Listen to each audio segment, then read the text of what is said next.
So, right after talking about Brave, I realized that we watched this film not long ago, and I haven't talked about it yet.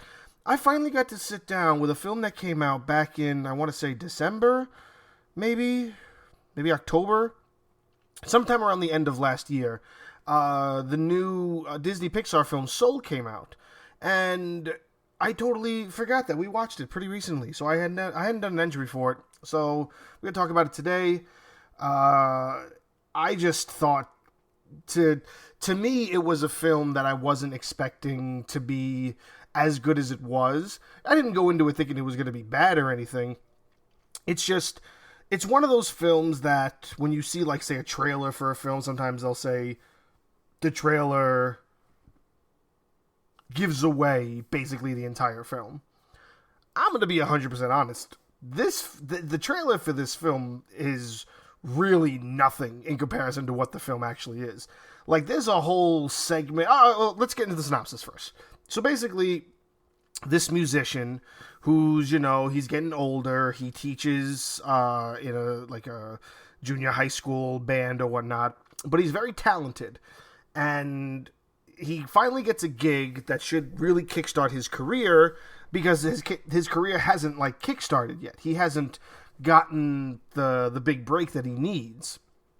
So he finally gets an audition where he could finally have a steady gig and be a musician full-time and totally get rid of the teaching and whatnot. Because that's what he wants. It's what he's passionate about. And then, like, right after he gets the big gig, he winds up dying. And then he goes to the afterlife. And the portrayal of the afterlife in the film is just very, very well done. It's the concept of reincarnation, but also the idea of, say, I don't want to say, like, angels, because there's really no difference between, say, angels and demons in this concept. It's just the idea that there's a soul, which, of course, that's the name of it, soul.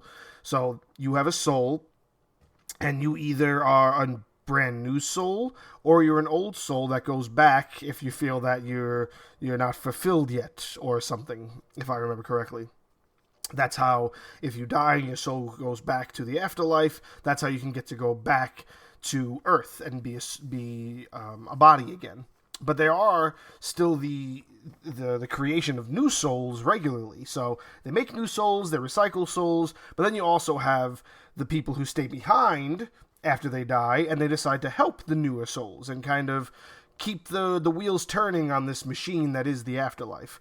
And it's a very, very interesting and a very unique take on death and what happens after you die. And of course, the main character, who is the musician, he doesn't accept that he's dead. And he's like, I have to get back to Earth. I got a big gig. My life is finally starting. And that's the one thing, too. It's one of those stories where it's like, oh, yeah, this would happen to this character. His life's finally going to kickstart. He's finally going to get the big break he needs.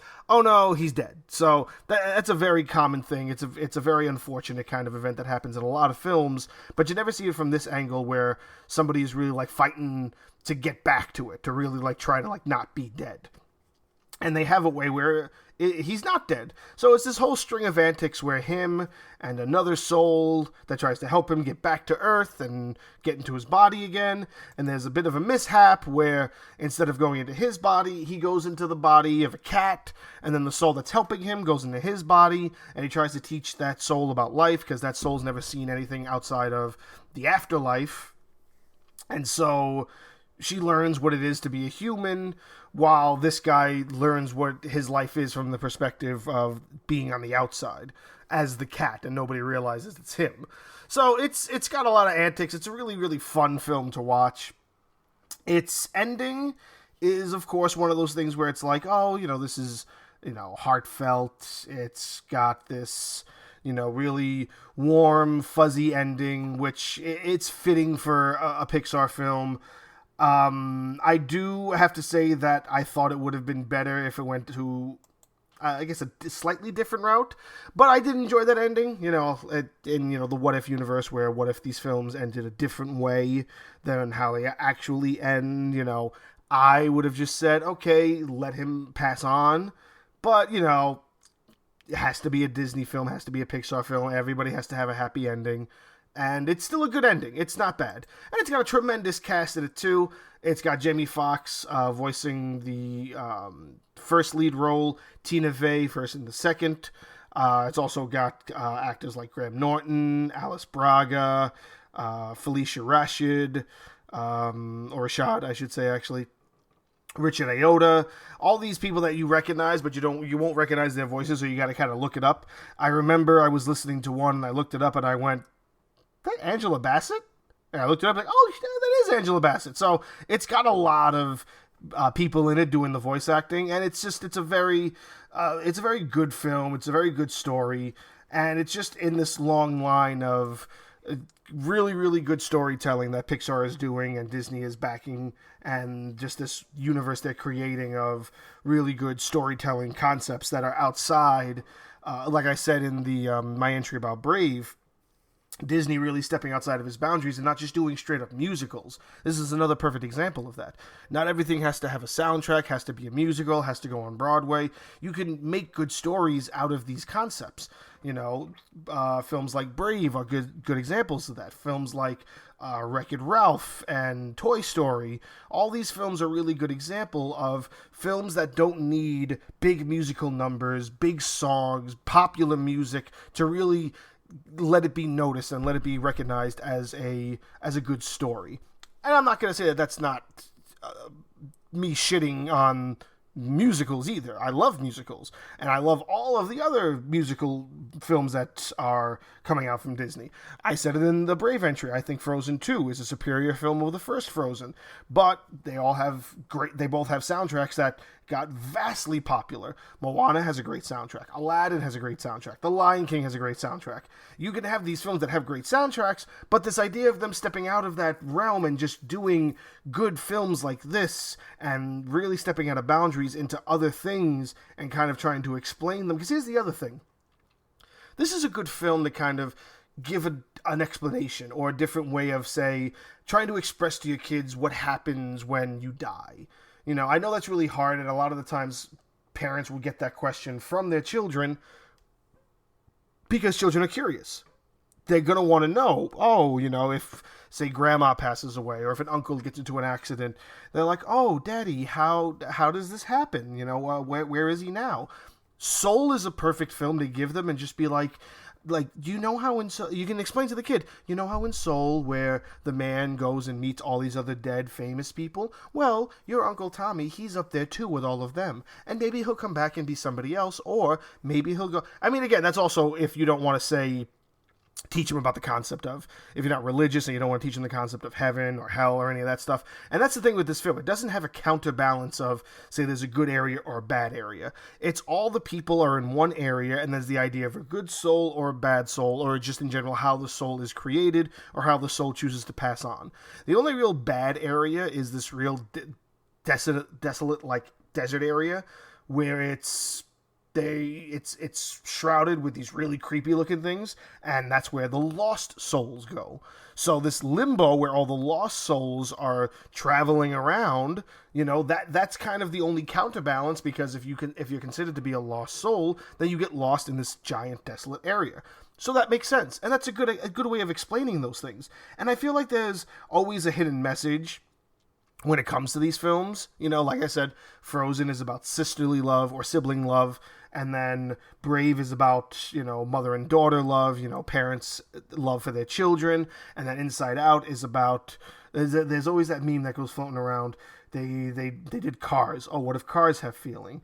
And then they did Planes. Oh, what if planes have feelings? And they did The Good Dinosaur. What if dinosaurs had feelings? Then they did Toy Story. What if toys had feelings? And they did Inside Out. And it was like, oh, what if feelings had feelings? And it's funny when you look at it like that, but it is a good way to think about it, especially when you're trying to do new concepts for children that is still interesting to adults and good stories. So Soul is really good in that respect, just like I would say Inside Out is good for the perspective of trying to teach children how to manage their feelings and how their feelings work in a way, trying to explain it to them through a Disney film. Which, again, I mentioned this in Brave. Most of the time, Disney films only gave you a story where the underlining message was good versus evil. You know what I mean?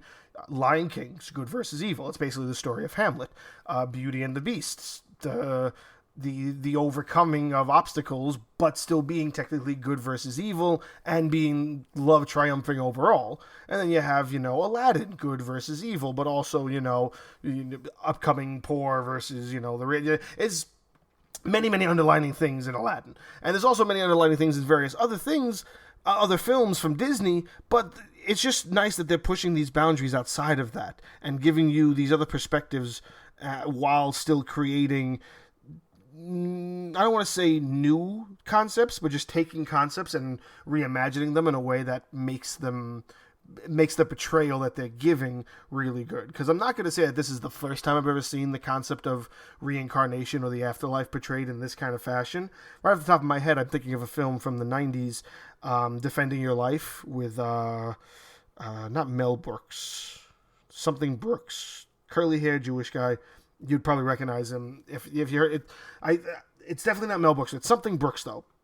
But him and Meryl Streep, he gets into an accident, dies, goes to the afterlife where it's technically like reincarnation, but it has like lawyers, and you're technically trying to go through this process that's kind of like a jury proceeding, but you're only talking in front of judges. I can't remember what the name of that is, but you're going through these proceedings where they go through your life, and based on what your life experience was, will determine whether you have to go back to Earth, if you still have to learn something, or you get to pass on to the afterlife. So it's concepts that have been done before. The concept of the afterlife is obviously not new, but this is still a good portrayal, especially for a kid's film, where you could use this as a tool to, as parents, as a teaching tool to teach them about the concept of death, of the afterlife, and trying to portray that to them. And not many films do that. Once a character dies, that's it. He's dead. Mufasa dies. That's it. No more Mufasa. Bambi's mother dies. Boom. No more Bambi's mother. There's no concept of what happens after. It's like, oh no, where did she go? Where did he go? What are they supposed to do now? It's like, now you have this tool to utilize to actually show children and teach them about what it is to die in a very friendly manner, and to make it where it's not something to really like scare them or to think about in their real life. Because when you're able to take a movie and try to address this message in some way, shape, or form to real life, it can be a very helping tool, a very good teaching moment, and it could really help you really deal with stuff. It could really help you deal with things emotionally, especially films like what the Disney movies are doing, because their message is very nonchalant. It's not in the forefront. These aren't Inception, but they're good stories, and they're told very well. And I think Soul is a great example of that. And I think it's just a shining light on what Disney and Pixar are doing when it comes to their films. And I look forward to whatever the next thing they plan on doing when it comes to what stories they could possibly pick up and who's going to get feelings next. Now we know that souls have feelings. So who's going to get feelings next? I don't know. Maybe it's going to be... I was going to say Bugs, but they already have A Bug's Life, if that's a Disney film. I believe it's a Disney film, but who knows? Maybe video games have feelings. You have Wreck-It Ralph. That's video games having feelings. What could they possibly do now? Maybe food? I don't know. I can't think of one that is food where food has feelings besides Sausage Party, which is not a kid's film. Do not let your kids watch Sausage Party. Whatever you do not let them do that. But if that's where they might go, maybe. But then that's hard.